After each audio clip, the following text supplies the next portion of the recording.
Swiss Leaks, voilà le nom de ce scoop mondial révélé hier en fin de soirée par le journal Le Monde et plusieurs médias internationaux.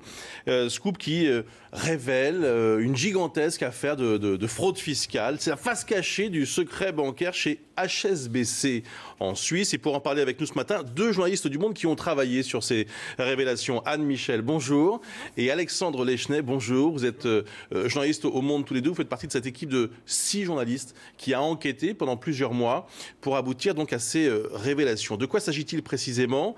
Eh bien de ce qui s'est passé entre 2005 et 2007, de données pendant ces 2 années, donc, dans cette période, analysée par plus de 150 journalistes, parce que vous avez choisi d'offrir, j'allais dire, de partager ce trésor de données et d'informations avec plusieurs médias internationaux.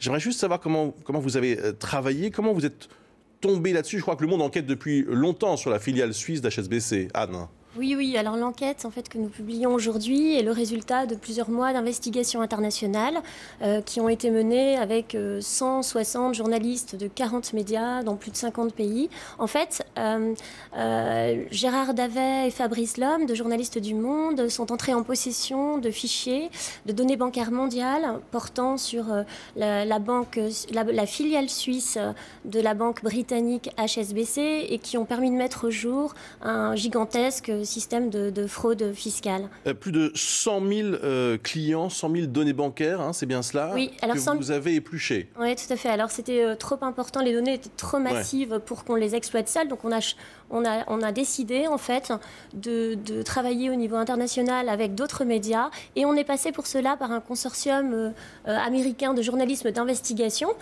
qui se définit comme un facilitateur d'enquête. Donc il met les journalistes du monde entier en réseau et de façon à rendre le travail plus efficace. Bon, ce que vous avez découvert, c'est que cette fraude fiscale a existé, donc pendant en tout cas cette période, vous en avez la certitude, et 2, que des personnalités ont eu la possibilité de participer à cette fraude fiscale. Alors il y a des noms qui circulent, que vous avez révélés dès hier. Le nom le plus célèbre, c'est Gad Elmaleh, l'humoriste, mais il y a aussi d'autres personnalités dont les noms ont été révélés ce matin.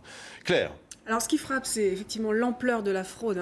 Bruce l'a dit, 100 000 personnes, 180 milliards d'euros qui ont été détournés. Et ce qui frappe aussi, c'est que finalement, très peu de personnes ont été poursuivies, notamment en France. Comment on l'explique ?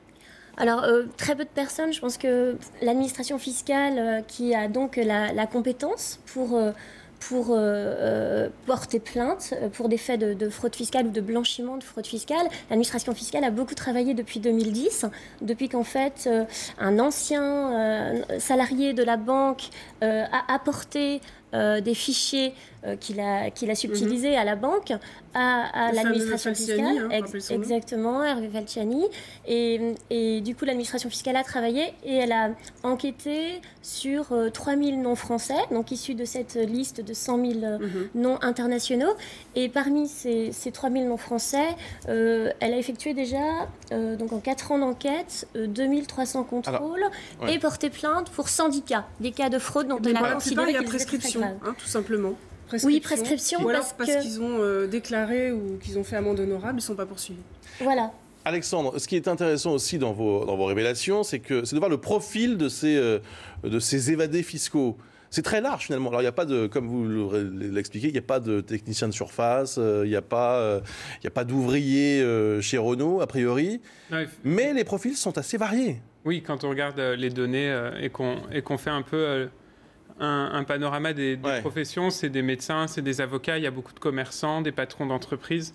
Il y a quelques célébrités dont on a publié les noms hier et ce matin, mais ce n'est pas le plus important finalement. Il y a quand même il y a beaucoup de commerçants et c'est des petits, des profils plus faibles.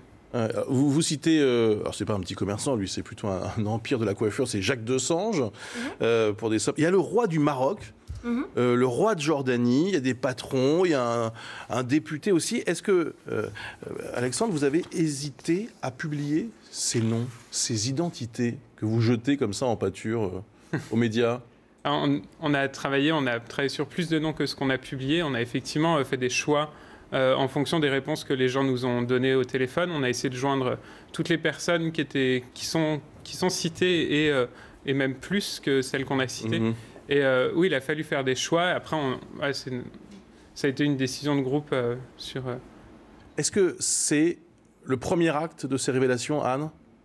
Je ne sais pas si on peut parler de premier acte, mais en tout cas, je crois que la fraude fiscale est un sujet d'intérêt public sur lequel les journalistes travaillent et vont continuer à travailler, parce que c'est vrai qu'on se rend compte qu'il y a des recettes, des milliards d'euros de recettes fiscales évaporées qui manquent aux États.